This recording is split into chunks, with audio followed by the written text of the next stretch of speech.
Brought to you by Agilus Diagnostics.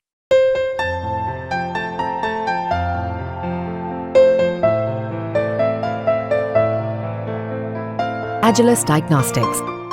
काल चांदीवाल आयोगाबद्दल बोलताना देवेंद्र फडणवीस असे बोलले की चांदीवाल आयोगाचा रिपोर्ट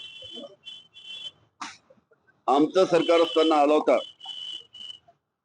ही खरी गोष्ट आहे. आमचं सरकार असताना चांदीवाल आयोगाचा रिपोर्ट आला होता, पण काही दिवसातच आमचं सरकार पडलं.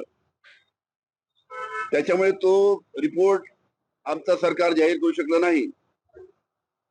आता त्यावेळेस आमचं सरकार का पडलं?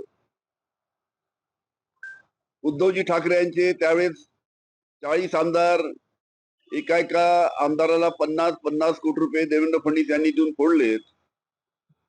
त्याच्यामुळे त्यावेळेस सरकार पडलं. त्याच्यामुळे तो रिपोर्ट आमचं सरकार गेल्यामुळे समोर येऊ शकला नाही.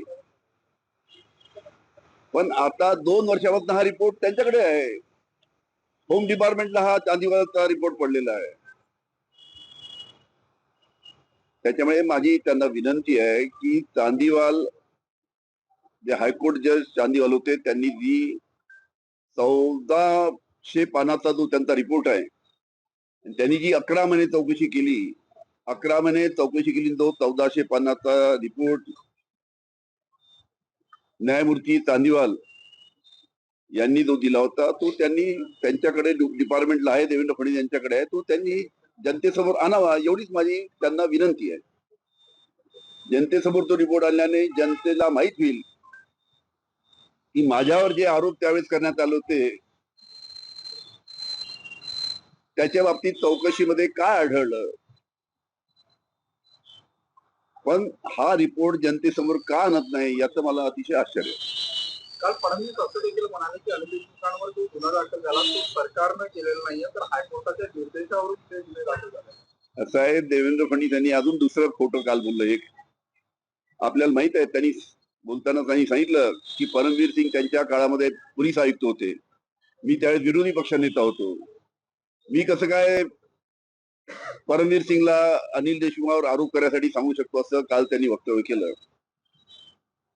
देवेंद्र फडणवीस यांना चांगलं माहित आहे की मी जेव्हा गृहमंत्री होतो त्यावेळेस मुकेश अंबानी यांच्या घरासमोर एका स्कॉर्पिओ गाडीमध्ये जो बॉम्ब ठेवण्यात आला होता, नंतर त्या स्कॉर्पिओ गाडीचा जो मालक आहे त्याची हत्या झाली, त्याचा खून झाला.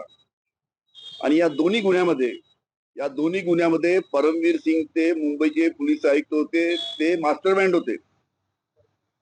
त्यांना त्यावेळेस एनआयच्या माध्यमातून अटक होणार होती. आणि त्यावेळेस परमवीर सिंग आणि देवेंद्र फडणवीस यांना त्यांचं बोलणं झालं. परमवीर सिंग त्यांना शरण गेली की मला कोणत्या पद्धतीने मला अटक करू नका, मला अटक झाली नाही पाहिजे. आणि परमवीर सिंग त्यांना शरण गेले आणि देवेंद्र फडणवीसनी मग आमचं सरकार पडण्यासाठी त्यांना सांगितलं की ठीक आहे, आम्ही तुम्हाला मदत करू आणि मग तुम्ही पहिले अनिल देशमुखावर आरोप लावा.